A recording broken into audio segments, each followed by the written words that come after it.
শুভ সকাল আমার প্রিয় বন্ধুরা, আশা করছি তোমরা যে যেখানে আছো সকলে ভালো আছো, সুস্থ আছো।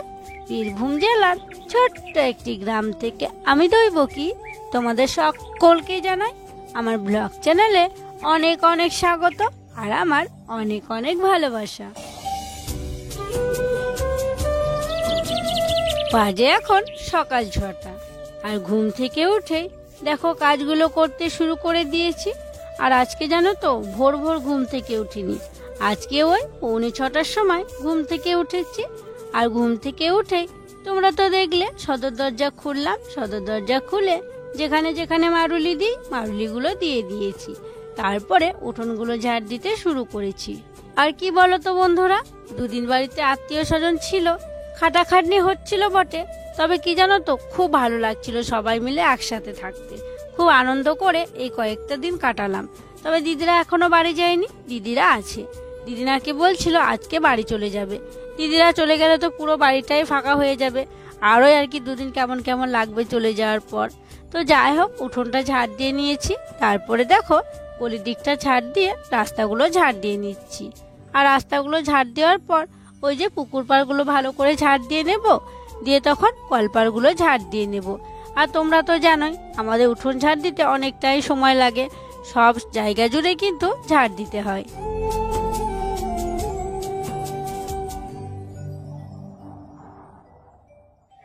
আজকে রুদ্রকে রেডি করাতে অনেকটা দেরি হয়ে গেছে। এদিকে দেখো আমরা ঘর থেকে বেরোচ্ছি আর কিন্তু গাড়ি চলে এসছে, গাড়িতে হর্ন দিচ্ছে, তাই তাড়াতাড়ি করে রুদ্রকে আমি নিয়ে যাচ্ছি। রুদ্রকে স্কুলের গাড়িতে দিয়ে এলাম। তারপরে আমি এখন উনুন শালটা পরিষ্কার করে নেব। আর এই যে রুদ্র সাইকেলটা দেখছো, এটা এখন উনুন শালে রাখা হয়, তবে এটা এখানে রাখবো না, এই কালকে আর কি রাখা হয়েছিল। আমার এখন একটা কাজ বেড়ে গেছে জানো তো, সাইকেলটা বের করা। তো যাই হোক, সাইকেলটা বের করে ওদিকটায় রেখে এলাম। তারপরে আমি উনুনের ছাইগুলো তুলে নিচ্ছি। আর ছাইগুলো তুলে নেওয়ার পর উনুন শালটা ভালো করে ঝাঁটা দিয়ে ঝাড় দিয়ে নেব। তারপরে তখন উনুন শালটা একটু লেপে নেব। ছাইগুলো ফেলে দিয়ে এলাম ওই আমাদের পুকুর পাড়ে আর কি বাঁশ ঝাড়াচ্ছে ওখানটায়। বাড়িতে জানো তো অনেকগুলো ছাই জড়ো হয়ে গেছে, তাই বাড়িতে আর রাখলাম না, বাইরে ফেলে দিয়ে এলাম। তারপরে উনুন শালটা ঝাড় দিয়ে নিলাম।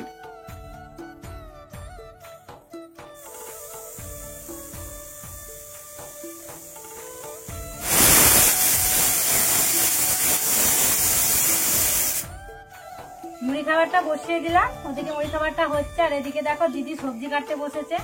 আর ওই যে বাজার করে নিয়ে আসা হয়েছিল জন্মদিনের দিন, তারপরে আগের দিনও এনেছিল, ওই সবজিগুলো একটু একটু করে সব রকমই আর কি বেঁচে গেছে। আর দেখো মটরশুঁটিগুলো কেমন শুকিয়ে গেছে, খারাপ হয়নি, ভিতরটা ভালো হয়ে আছে, উপরটা একটু কেমন কেমন লাগছিল, ভিতরে ভালো করা গেছে। তো যাই দিদি বলছে যে সব সবজি একটু একটু করে আছে, কি তরকারি করবো না করবো আমাকে আর কি জিজ্ঞাসা করছে। তো আমি বলছি সব রকম সবজি দিয়ে তুলে হলে একটা তরকারি করতে হবে। আর পাট শাক খাবো বলছিল দিদিরা, পাট শাক নিয়ে আসতে হবে। আর দেখে একটা কিছু করা যায়। ফুলকপিটাও দেখো কেমন দাগ ধরে গেছে, মানে অনেক কদিন হয়ে গেল তো। তো যাই হোক, এখন ওই সবজিগুলো দিয়ে করো তো কিছু, পেঁয়াজ কুলি ভাজবা তো ভাজো। আর একটা কিছু পাট শাকটা নিয়ে আসতে হবে। তো চলো যাই, আমি কাপড়টা কেচে আসি, তারপরে তখন রান্নাবান্নার ব্যবস্থা করবো। সেই রুদ্র জন্মদিনের 3 দিন আগে আমি ঘুটে দিয়েছিলাম। আমার ঘুটেগুলো দেখো একদম শুকিয়ে গেছে, ছেড়ে ছেড়ে পড়ে আছে, ছেড়ে ছেড়ে পড়ছে। তো আজকে তো ঘুটে দিতে পাবো না, আর কি শনিবারে আমি দিই না, তো সেই জন্য ভাবলাম দেওয়া তো যাবে না কিন্তু ছাড়ানো যাবে, তাই ঘুটেগুলো ছাড়া পেলাম। এই দেখো একদম শুকিয়ে গেছে, একটু রোদে দেবো, বাস ভালো রোদও বের করেছে, কারণ ছাড়িয়ে নিই তাড়াতাড়ি, একটু রোদ খাইয়ে দেবো তাহলে হয়ে যাবে। আর সেদিন ঘুটে নিয়ে এসেছিলাম জানো, শেষ হয়ে গেছে, আর কয়েকটা মাত্র ঘুটে আছে আজকে রান্না করার জন্য। তাই আমি বলছি কি যাই ওগুলোকে ছাড়িয়ে দিই, একটু মানে রোদ পেলে আজকেও মানে জ্বালানি আর কি করা যাবে। ততক্ষণ আমি স্নান টান করে আসবো, ততক্ষণ একটু রোদ পেলে এগুলো জ্বলবে, মানে একদম খনখনে হয়ে গেছে। শুকিয়ে গেলে ঘুটে আমরা বলি খনখনে, খনখন করতে শব্দ হয়। তো যাই হোক চলো ঘুটেগুলো ছাড়াই, ঘুটেগুলো ছাড়িয়ে মেলে দেবো।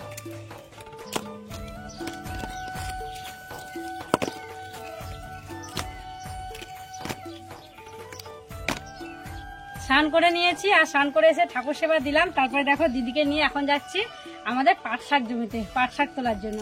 দিদি বলছে চল বাড়িতে চলে যাবো, পাট শাকটা তো মানে থাকলাম দেখতে পেলাম না, 2-3 দিন থাকা হলো, 2-3 দিন 4-5 দিন যাই হোক। তো চলো তাই দিদিকে নিয়ে যাচ্ছি। দিদি বলে চল দুজনে যাই তাহলে শাক তুলে আনবো। আর এই যে ব্যাগ নিয়ে নিয়েছি, একদিন থেকে দেখার ইচ্ছা রইবকে কষ্ট করে শাক লাগিয়েছে, কত বড় ভিডিও রাখে, নিজের বাবা দেখি কিন্তু খেতে পারি, ভিডিও রাখে কিন্তু নিজের মানে খেতে খাবো আবার নিয়েও যাবো। নিয়ে আসি।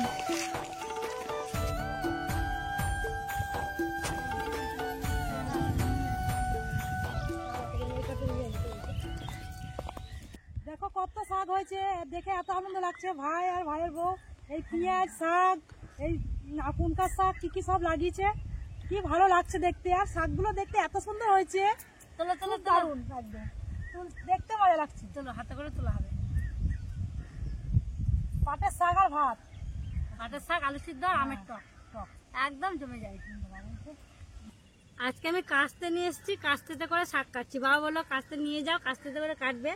আর কাটছি, আর দিদি বলছে আমাদের এদিকে এটা পাওয়া যায় না, মানে পাওয়া যায় যেগুলো সাদা সাদা হয়। এই দেখো দিদি, এইগুলো পাওয়া যায় তোমাদের বলো, সাদা সাদা এইগুলো পাওয়া যায়, কিন্তু অতটা অতটা ভালো লাগে না। আর এইগুলো বেশ খেতে ভালো লাগে, টেস্ট হয়।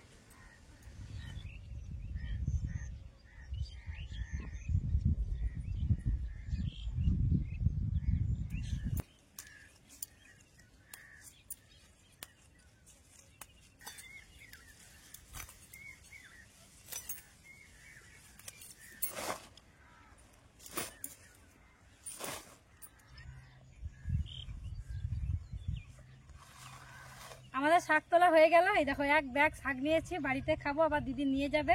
তো চলো এখন বাড়ি যাই। চলে এসো দিদি, পরিও আমার দেখি লটাপটি হয়ে আছে, এটা লাগিয়ে দিও নেটটা। রুদ্র গেছিল স্কুলে, আমি শাক তুলে নিয়ে এসে দেখছি রুদ্র স্কুল থেকে চলে এসছে।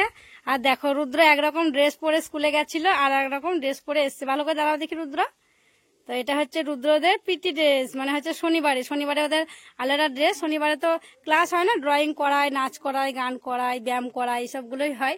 তো এটা আর কি কিনতে হয়েছিল স্কুল থেকে। তো আর এক শনিবারে জানো তো টাকা দেওয়া ছিল, মানে দিচ্ছিল না, মানে ফোন করছিলাম তখন ছুটি হয়ে যাচ্ছিল বা কিছু, এমন করে পারছিলাম না। তো আজকে আবার ফোন করেছিলাম, দিয়ে আবার দিয়েছে। দেখি ঘোরা, দেখো ওদের স্কুলের নাম লেখা আছে পিছনে, বিধি ভবন, হিমায়তপুর, রামপুরহাট। দেখি বাবা বড় হচ্ছে নাকি? হ্যাঁ একদম ঠিক আছে, একটু বড় আছে বলো। আর কি খাচ্ছ তুমি? ক্যাডবেরি। এসে ক্যাডবেরি খেতে শুরু করে দিয়েছ? তো চলো এসো, খুলে নিবা এসো। রুদ্র এলো, রুদ্রকে দেখো ড্রেস সারিয়ে দিলাম, তারপরে মুড়ি দিলাম। আর আমরা তো মুড়ি খাইনি, সাঁকো সেবা দিয়ে গেছিলাম মাঠে শাক আনতে, এখন মুড়ি খাচ্ছি। আজ হয়েছে কলাই সেদ্ধ, কাঁচা পেঁয়াজ নিয়েছি, কাঁচা লঙ্কা নিয়েছি, সর্ষের তেল, এটা দিয়ে মুড়ি খাচ্ছি। আর রুদ্র খাবো না করছিল, জোর করে বললাম একটু খাও একটু খাও। আজকে টিফিনে বিস্কুট নিয়ে গেছিল, ক্রিম লাগানো বিস্কুট দুটো নিয়ে এসছে ঘুরিয়ে, 2 প্যাকেট নিয়ে গেছিল, দুটো খাইনি, নিয়ে এসছে। যা দিচ্ছে একটু না একটু ঘুরে নিয়ে আসছে, যেন খাচ্ছে না। রুদ্র মুড়ি করে সব খাবা, হ্যাঁ খেলে বাবু, খেলবা, হ্যাঁ না হলে কি করে শক্তি হবে?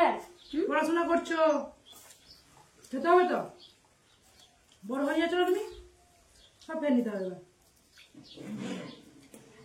বন্ধুরা আমাদের সব মুড়ি খাওয়া হলো, আর হাতে নিয়ে নিয়েছি জাল, আর আমাদের পুকুরে মাছ ধরা হবে। তোমরা তো দেখেছিলে বর্ষার সময় আমরা পুকুরে মাছ ফেলেছিলাম, আমাদের পেছনে যে পুকুরটা আছে সে পুকুরে। তো দিদি জামাইবাবু এসছে, তাই ভাবছি যে টাটকা টাটকা মাছ ধরে ওদেরকে খাওয়াবো। তো চলো দেখি পুকুরে আদৌ মাছ আছে কিনা, সেই কবে ফেলেছি। আর একদিনও কিন্তু পুকুরে মাছ আমাদের ধরা হয়নি, আজ প্রথম আমাদের পুকুরে মাছ ধরবো। চলেন নাকি যাইবো? চলেন। মাছ পাই খেতে আছে, মাছ না পেলেও মাছ খুঁজে ধরে নিয়ে আসবো। চলে এসেছি আমাদের পুকুরে, আর এই পুকুরে এখন আমরা মাছ ধরবো। তো জানি না মাছ হবে কিনা, তো চলো এখন নামি, তারপরে দেখি। যাইবো, কি মনে হচ্ছে মাছ হবে? দেখে মনে হচ্ছে হবে। তো চলো না দেরি কেন, নেমে পড়ি। হ্যাঁ নেমে পড়ি। বন্ধুরা দেখো আমরা মাছ ধরা শুরু করে দিয়েছি।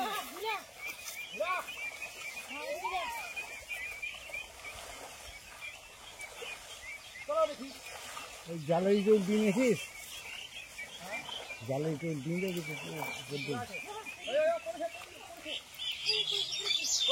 অংশ অংশ যাস না, অংশ যাস না, ওইদিকে ওইদিকে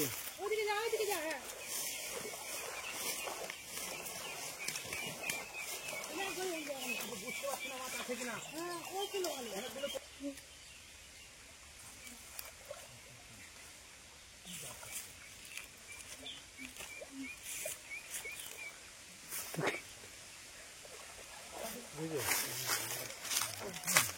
এই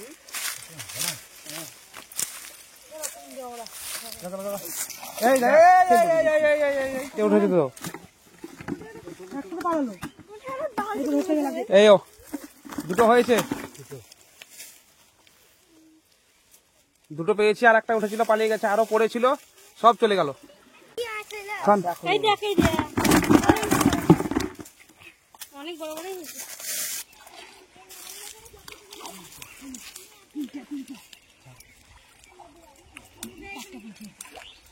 এই দেখো অনেক মাছ পড়েছে জান, এখানে অনেক করেছে অনেক। অনেক অনেক। ওই যে বেরিয়ে যাবে বেরিয়ে যাবে,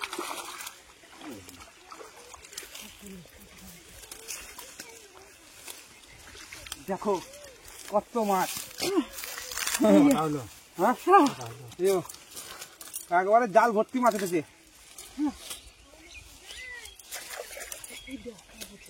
আরো না ফাঁসছে করে ওই ছোট ছোট খালি খাও, 3-4 আছে, 3-6 ওরা নিয়ে যাবো দিদি। দুটো লিবারা দুটো নেবো। তো 4টা থাকবে। এটা তো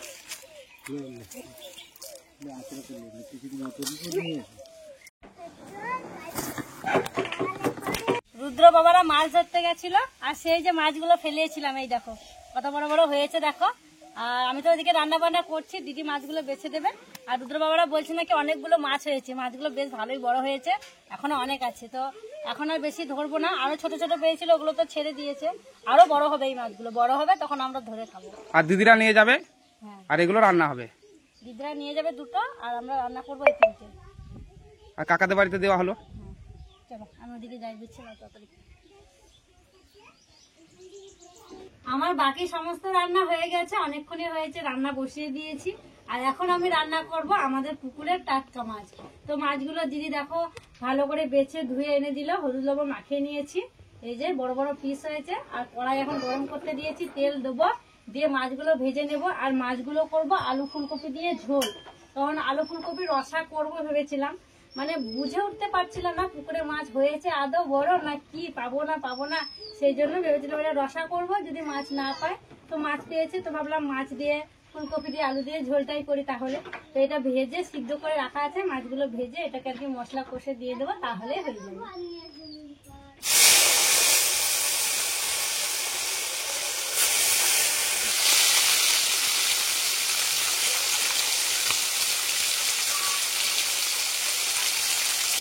রান্না বান্না হয়ে গেছে, তারপরে দেখো সবাইকে খেতে দিতে শুরু করে দিয়েছি, 2 দিদি আমি সবাই মিলে দিচ্ছি।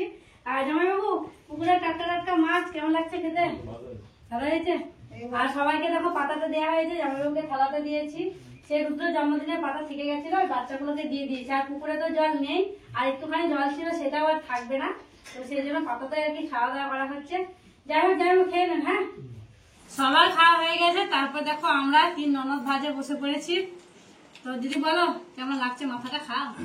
মাছটা খেতে হেভি দারুণ টেস্ট। বাবার পুকুরের মাছ যেমনই হোক, দিদি একদম জলে নেমে খাওয়া মাছ আর টাটকা মাছের টেস্ট একটু আলাদা, যতই হোক। দিদি একদম জলে নেমে দেখছিল জলে নেমে মাছ ধরেছে। জালে এগুলো টিপে টিপে মাছগুলো ধরছিল যাতে না পালায়। দারুণ টেস্ট, টাটকা মাছ।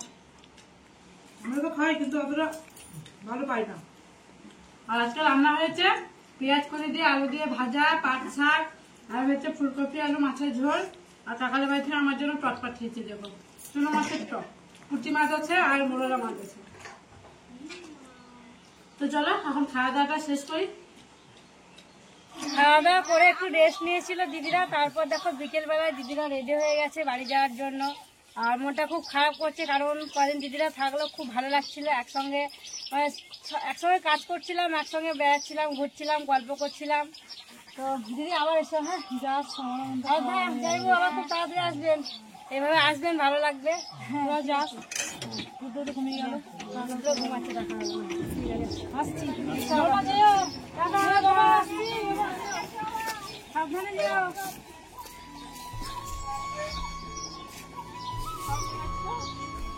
দিদিরা তো বাড়ি চলে গেল, আর জানো মনটা খুব খারাপ করছে। কয়েকদিন সবাই ছিল, খুব আনন্দ করছিলাম, খুব মজা করছিলাম, তবে আজকে তো পুরো বাড়ি ফাঁকা হয়ে গেল, তাই মনটা একদমই কেমন করছে। তো যাই হোক জামা কাপড়গুলো অনেক সকালে মেলা হয়েছিল, শুকিয়ে গেছে, তাই তুলে রাখলাম। তুলে রাখার পর চলে এলাম ঘুঁটে তোলার জন্য। তোমরা তো দেখেছিলে সকালবেলায় ঘুটে ছাড়িয়েছিলাম, বলেছিলাম যে রোদে না দিলেও হবে, তবে রোদে দিয়েছিলাম। খুব রোদ তো, ভাবলাম একটু রোদে দিই, আর রোদ যত পাবে তত ভালো জ্বলবে, তাই রোদে দিয়েছিলাম। আর এখন দেখো বস্তা নিয়ে এসে ঘুটেগুলো তুলে নিচ্ছি। প্রথমে পায়ে করে জড়ো করে এক জায়গা করে নিলাম, দিয়ে ভরছি। আর বস্তাটা আনলাম ছোট হয়ে গেছে, যা ঘুটে আছে বস্তার মধ্যে ধরবেই না, তো আবার আমাকে আর একটা কিছু নিয়ে আসতে হবে বাকি ঘুটেগুলো নিয়ে যাওয়ার জন্য। সন্ধ্যাবেলা সমস্ত কাজ সেরে নিয়েছি, তারপরে দেখো ঘরে চলে এসেছি। আর এখন রুদ্রসোনাকে পড়াবো। কয়েকদিন থেকে তোকে পড়ানোই হচ্ছিল না, বাড়িতে আত্মীয় স্বজন ছিল, তো ও একটু আনন্দতে ছিল, দিদিদের সাথে খেলা করছিল আর কি, মজা করছিল। তো সবাই বাড়ি চলে গেছে, বাড়ি পুরো ফাঁকা হয়ে গেছে। আর এখন রুদ্রর পড়াশোনা শুরু হয়ে গেছে। আর রুদ্র আজকে এই যে ওর টেবিলটাতে, পড়ার টেবিলটাতে পড়তে বসবে। তো চলো দেখি রুদ্র নাগাল পাচ্ছে নাকি, ভালো লিখতে পারছে নাকি, দেখে নি। ভারী আছে খুব, জানো তো এটা। ও দেখি রুদ্র, তোমার ঠিকঠাক লাগছে? খাতাটা নিয়ে এসো, খাতাটা নিয়ে এসো, ওই খাতাটা, ইংরেজি খাতাটা। ওই লিখে দেখো, দেখি লিখে দেখো ঠিকঠাক হচ্ছে, নাগাল পাচ্ছে নাকি দেখো। বড় রুলটা কই, ছোট রুলে রেখো, দেখো ঠিকই আছে, তবে আরেকটু যে নিচু হতো ভালো হতো, একটু উপরে উঠে যাচ্ছে হাতটা, তাই না বাবু? একটু নিচে হলে ভালো হতো। তো যাই হোক, টেবিলটা যখন দিয়েছে গিফট, তখন ব্যবহার তো করতে হবে, তাই না? আর এভাবে কিন্তু সুবিধাও হবে। তো যাই হোক, ওকে এখন পড়াবো। তো চলো বন্ধুরা, তাহলে আজকের মতো এখানে বিদায় নিচ্ছি গো। তোমরা সকলে ভালো থেকো, সুস্থ থেকো। আর যারা নতুন বন্ধু হয়ে আমার এই ভিডিওটি দেখছো, তাদেরকে আমার পাশে থাকার জন্য অনুরোধ করছি। আর যারা পুরনো বন্ধু হয়ে আমার পাশে আছো, তাদেরকে আমার অসংখ্য অসংখ্য ধন্যবাদ আর অনেক অনেক ভালোবাসা। দেখা হবে আবার পরবর্তী ব্লগে। দেখো।